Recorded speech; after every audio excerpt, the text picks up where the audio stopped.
Vamos falar agora da primeira lei de Newton, a lei da inércia.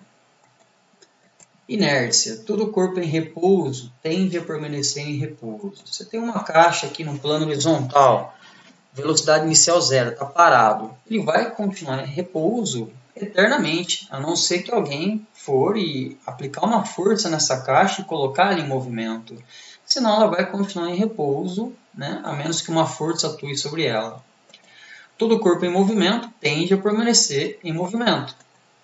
Se eu, por acaso, fizer uma força nessa caixa que estava inicialmente parada, fizer uma força e colocar ela em movimento, empurrei ela, então ela está se deslocando aqui, por exemplo, com 10 metros por segundo para a direita. Ela tende a permanecer com esses 10 metros por segundo para a direita eternamente, a não ser que uma força atue sobre ela e faça ela parar ou aumente a velocidade dela.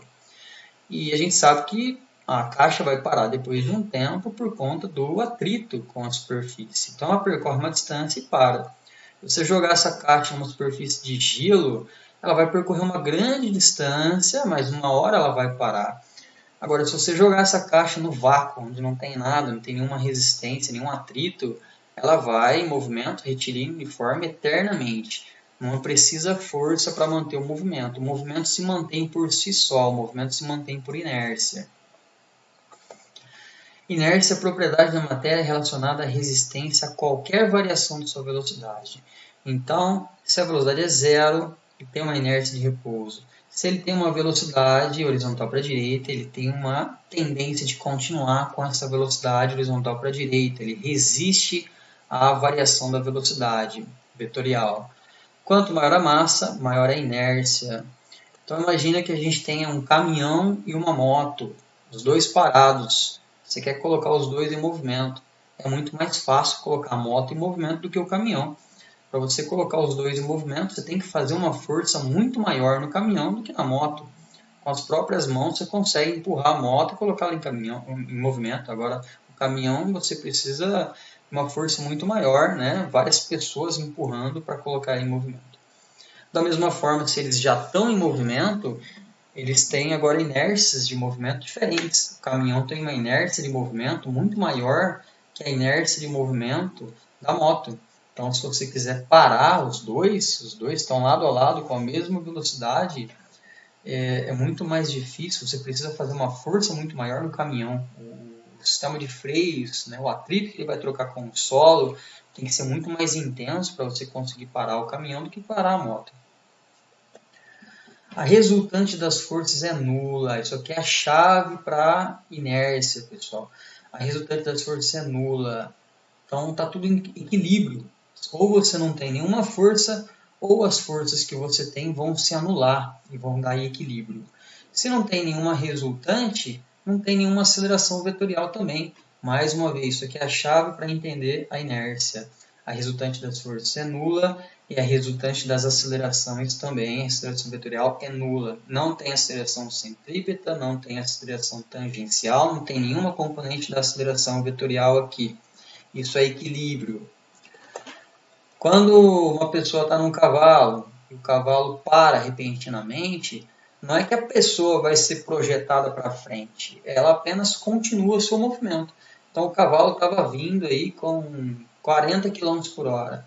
O cavalo parou bruscamente, a pessoa continua com os 40 km por hora que ela tinha. Tá? Então às vezes tem algum problema que fala, né, a pessoa é projetada para frente. Não, não é que uma força foi lá e jogou lá para frente. Ela apenas está continuando o seu movimento.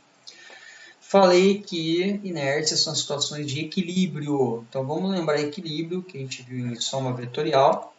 Equilíbrio é uma soma nula. A gente vai ter algumas forças, por exemplo, 3, igual a esse exemplo que eu vou mostrar agora, e a gente vai somar essas 3 forças e a resultante tem que ser nula. Então vamos lá, se tem 3 vetores A, B e C. Pega o A, coloca a origem do B na extremidade do A, coloca a origem do C na extremidade do B, tá lá, fechou um triângulo, são 3 forças, fechou um triângulo, não tem resultante nenhuma, é uma soma nula, não tem como você desenhar o vetor resultante aqui, tá? Então esse é o caso de equilíbrio, a resultante vai ser zero. Corpo em equilíbrio. Bom, a resultante das forças é nula, como eu acabei de falar. Tem duas possibilidades. A mais óbvia de todas é o repouso. mas também um corpo equilíbrio ele pode estar em movimento retilíneo e uniforme. Novamente, a gente tem uma caixa num plano horizontal. Faço uma força para a direita, faço uma força com a mesma intensidade para a esquerda. Elas têm a mesma intensidade, por exemplo, 5 newtons para a direita, 5 newtons para a esquerda. Elas vão se cancelar.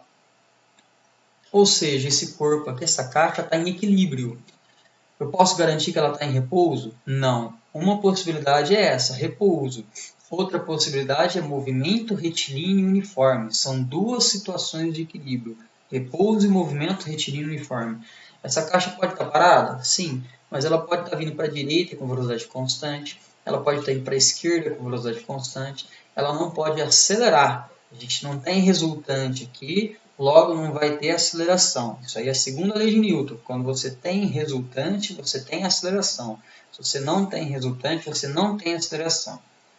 Então, situações de equilíbrio. Por exemplo, um carro que está 100 km por hora e horizontal para a direita. Se ele está com velocidade em módulo constante, 100 km por hora, direção horizontal, sentido para a direita, o carro está em equilíbrio. Movimento retilíneo uniforme é uma situação de equilíbrio. Então, o carro tem uma força para a direita, que vem das rodas dele, né? Como eu falei agora há pouco. A força do motor é transmitida para as rodas, a roda empurra o chão empurra o carro.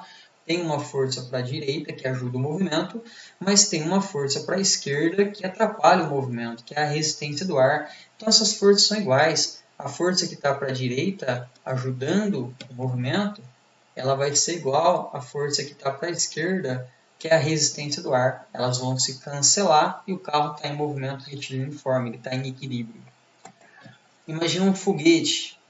O foguete está indo de um planeta a outro, longe de qualquer campo gravitacional. Ele atingiu uma velocidade de 30 mil km por hora. Ele pode desligar o sistema de propulsão e ele vai seguir o movimento retilíneo uniforme por inércia. Ele não precisa queimar combustível para manter a sua velocidade. A velocidade se mantém por inércia. Aristóteles falava de maneira incorreta que era preciso força para manter o movimento. Então ele fala, você empurra uma caixa, enquanto você está empurrando, ela está se movendo. Se você parar de empurrar, ela para também. Mas onde está o erro dele? A gente tem que continuar empurrando a caixa para compensar o atrito que está no sentido contrário. Numa situação onde você não tem atrito, igual essa do foguete, não tem nenhuma resistência, nada, ele não precisa de força para manter o movimento, ele se mantém por inércia.